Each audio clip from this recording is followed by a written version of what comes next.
Hi, Mystery Recapped here. Today, I'm going to explain the British science fiction romance thriller called Frequencies. Spoilers ahead, watch out, and take care. The movie is set in a dystopian world where every person emits a specific frequency which determines his or her luck, further determining his or her success in life. Higher frequency means better luck, and thus less feelings. The movie starts as we see some students standing in a single line, each holding a single green apple. Marie Curie Fortune, a bright young girl, is one of the students in the line. The student behind her drops his apple, and she very calmly returns it back to him. The scene then cuts to the students sitting at their desks, preparing for an exam, as their teacher gives them instructions and tells them to begin.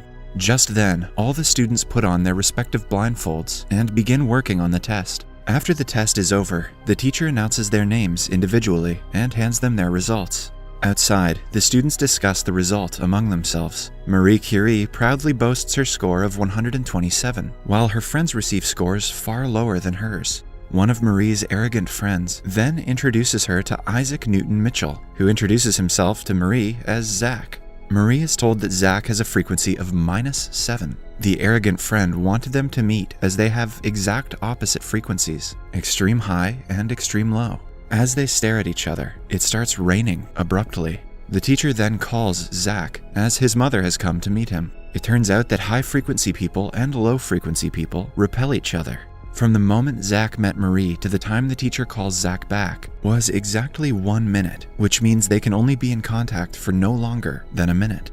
Marie's parents are concerned that their daughter will never be like other children because of her complete lack of empathy. They visit one of her teachers to discuss their queries. The teacher clears that because of her extremely high frequency and high luck, she has less feelings. When asked if they can live a normal life like others, the teacher says that it won't be possible at all.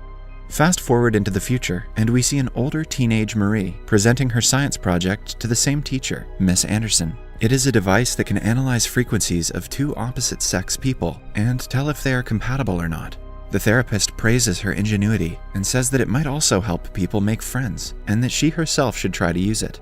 This prompts Marie to then perform several experiments to find out whether two people with very different frequencies can ever have a meaningful connection, or if there is a way for someone to increase their frequency. She chooses a test subject that has a frequency on the lower end of the spectrum, Zach. In the first experiment, she interrogates Zach, who is very awkward with the answers. As the clock ticks 60 seconds, an airplane starts dropping luggage onto Zach, which he narrowly evades, thus proving the theory that two people from extremely opposite frequencies cannot stay together for more than a minute. Miss Anderson comes onto the scene and warns Marie that frequencies cannot be changed. In the subsequent experiments, she meets Zach for exactly 1 minute and catalogs everything that he says to her. It is clear from his behavior that Zach is interested in Marie, but can never seem to get across to her. Also, in each of the experiments, the duo gets separated before the 1 minute threshold. Finally, Zach confesses that he loves her and asks her if she feels the same. She responds by saying that she is incapable of feeling anything because of her condition. She continues that she shows emotions only to pretend in front of others. Just like Jeff Bezos. However, her goal is to one day feel emotions. The movie then again fast forwards in time, this time to when Marie is an adult. It shows how her daily life plays out with her performing everyday tasks in the same emotionless state. When she is resting at home, her friends and family come over to give her a surprise birthday party. She sits alone during the party until she is approached by Zach. They talk briefly until Zach reminds her that the clock has crossed 60 seconds. He then says that he has found a way to help her, and thus she agrees to meet with him. Later, the duo meet at a place. Zach reveals that he lasted more than a minute the last time because he increased his frequency.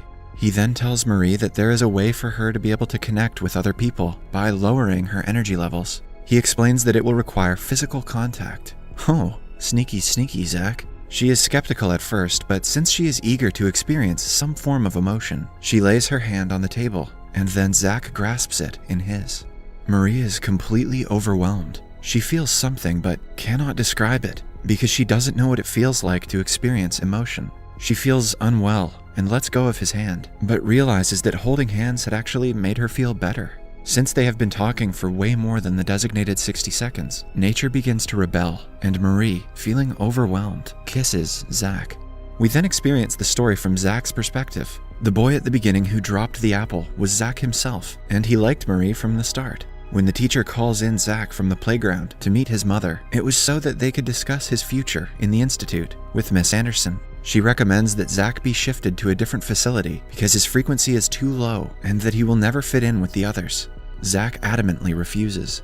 After the ordeal, Zach makes his way to Theo's house, his only friend. When he gets to the house, he is met by Theo's father, who shows him that he has skills different from everyone else's because of his ability to use his imagination. This is manifested when he finds out that he is excellent with the piano because of his ability to see the piano progressions. This is more math than imagination, but we'll let this one slide. With Theo, he learns that he cannot be with Marie because a high-energy person and a low-energy person create magnetic fields that repel each other and cause destruction. The movie then fast-forwards to Zach's teenage years, where he, like Marie, is presenting a project at the science fair. Marie comes to his station and asks to meet him after school. Both of them clearly have different agendas. Marie wants to experiment on Zach, while Zach just wants to slide into her DMs, and, determined to improve his frequency, tries his best to establish contact with Marie. We see that to increase his own frequency, Zach, with the help of Theo, uses magnets to temporarily boost his frequency. Zach experimented with different substances before each meeting with Marie to see which would have the most desirable effect.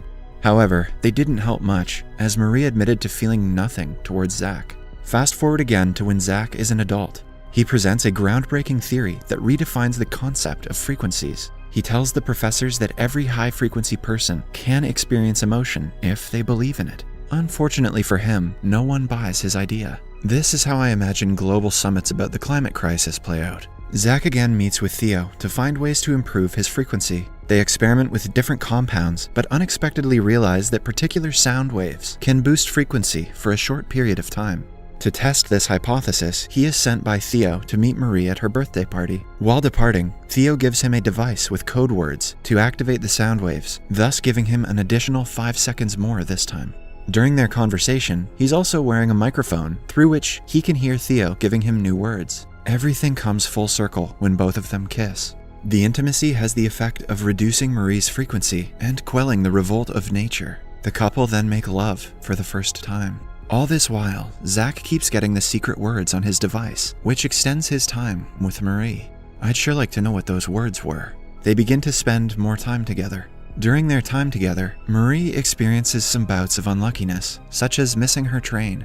This is a clear sign that her frequency is dwindling. She then makes a bold move and takes Zach to visit her parents. Her parents, in many ways, are high-frequency individuals like her, so they are concerned that when an average boy comes into their house, the frequency mismatch would cause a rebellion of nature. Marie assures them that it will not happen, and then the entire family has dinner together. At the table, Zach explains to Marie's father how the concept of harmonizing frequencies works. He explains that nature will always seek balance so that high-frequency and low-frequency people can be together because the low-frequency individual will receive some of the energy of the high-frequency individual. This is how Kanye and Kim Kardashian worked.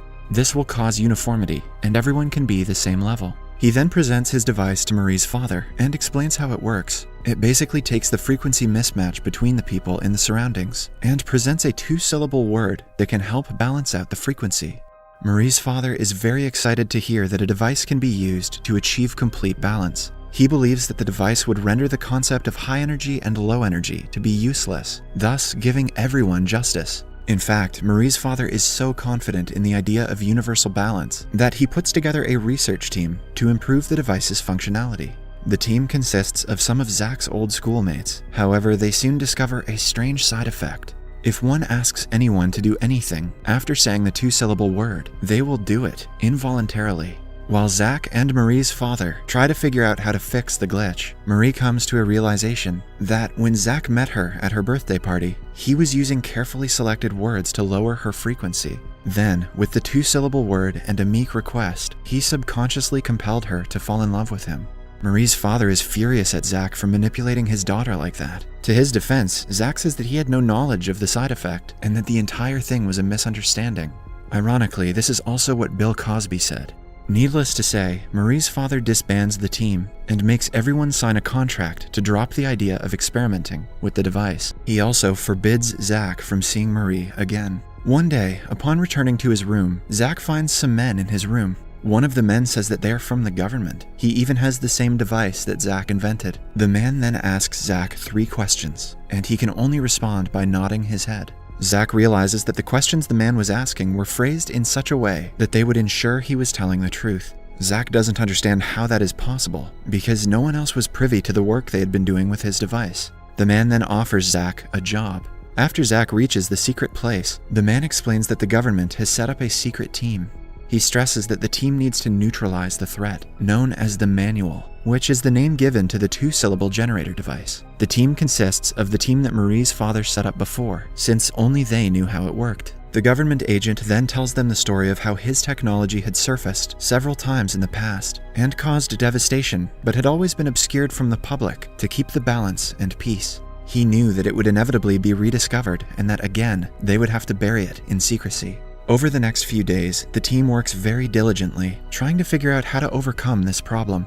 They all put forth their ideas, suggestions, and mathematical models to resolve it, but never make it to a consensus. Meanwhile, Marie's father is still cold towards Zach. Zach then suggests making an anti-manual, one that is flawed, so that its perception in the public is tainted, and people are less likely to be inclined to use it. Also, he realizes that from his study of patterns, there must be some antidote words to nullify the effect of the glitching words. All of them stick to this theory to try it out. They end up producing words that implicate harmless commands, but can only be used once every hour. The government official isn't pleased to replace one havoc-causing word with another, and so he bans the words immediately. Later, at the request of Marie, Zach utters a word from the device, along with a command, so that Marie will fall out of love with him.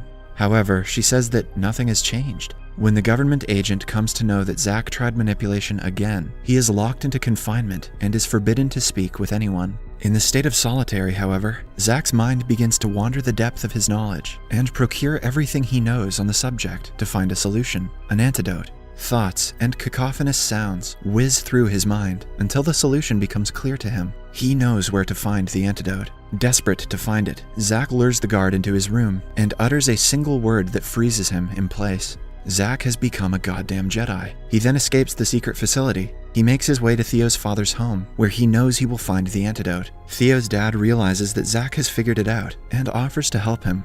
Marie also arrives at the scene and informs him that he has less time. Just then, the government officials storm the place and restrain Zach. Suddenly, Theo's dad begins playing a melody on his piano.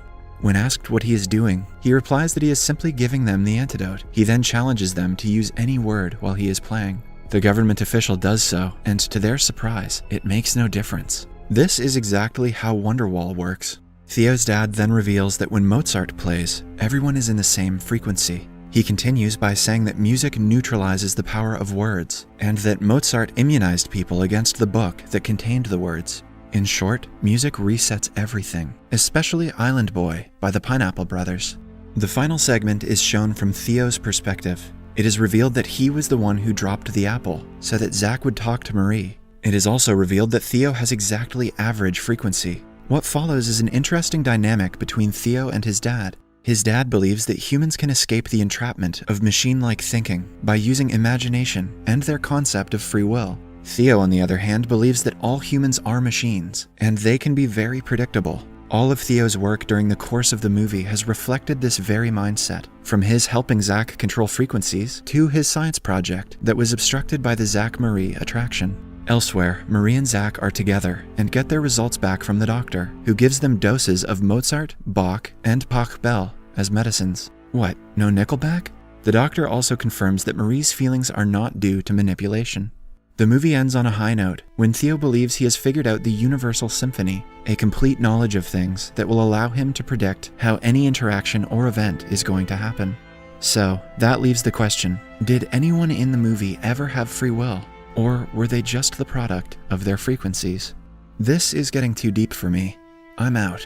Subscribe for more videos like this, turn on notifications, and leave a like to help the channel out. Thank you for watching.